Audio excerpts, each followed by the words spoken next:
1er février 2014, voilà la date butoir concernant le passage aux normes SEPA pour les entreprises monégasques. SEPA, l'espace unique de paiement en euros, englobe la principauté, les 28 pays de l'Union européenne, plus l'Islande, le Liechtenstein, la Norvège et la Suisse. Ce système a pour but de créer une gamme unique de moyens de paiement en euros. Le virement SEPA et le prélèvement SEPA remplaceront définitivement leurs équivalents nationaux. Par exemple, un virement en Italie ou en Allemagne sera considéré comme un virement domestique, comme s'il était effectué à Monaco, et non plus comme un virement international effectué à l'étranger. Avantage de SEPA, réduction des coûts de transfert et uniformisation au niveau européen. Le gouvernement a organisé jeudi matin une conférence de presse au ministère d'État afin d'alerter les entreprises monégasques sur la nécessité de passer aux normes SEPA. Pour cela, il suffit de faire évoluer le système informatique et comptable de l'entreprise. La démarche à suivre, elle, est très simple, puisque ces codes de transfert, donc que ce soit des virements ou des prélèvements, reprennent les codes bancaires existants.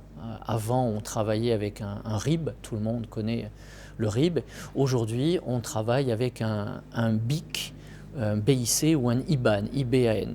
Et le BIC ou l'IBAN reprennent les coordonnées du RIB. Mais si l'entreprise n'est pas prête informatiquement dans le cadre de ses transactions quotidiennes pour le paiement des salaires des employés, pour ses relations avec les fournisseurs, eh bien il est plus que probable qu'au 1er février 2014, elle se retrouve dans une situation de blocage. Le service des parkings est précurseur en principauté puisqu'il effectue des prélèvements SEPA depuis 2011.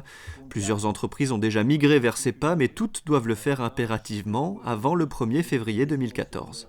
Il semblerait qu'effectivement Monaco Télécom soit en pleine évolution, que la SMEC l'ait déjà mis en place. Ceci dit, dans les entreprises privées, les plus grosses sociétés l'ont mis en place ces derniers mois.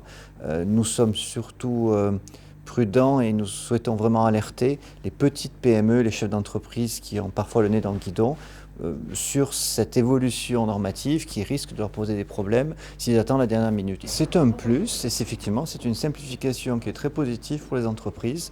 C'est un petit investissement mais qui va permettre d'économiser du temps et également de l'argent pour les entreprises et ça fait partie des bonnes choses qui viennent de l'Europe. En cas de retard, les conséquences seraient terribles pour les entreprises avec notamment des risques de blocage des virements de salaire.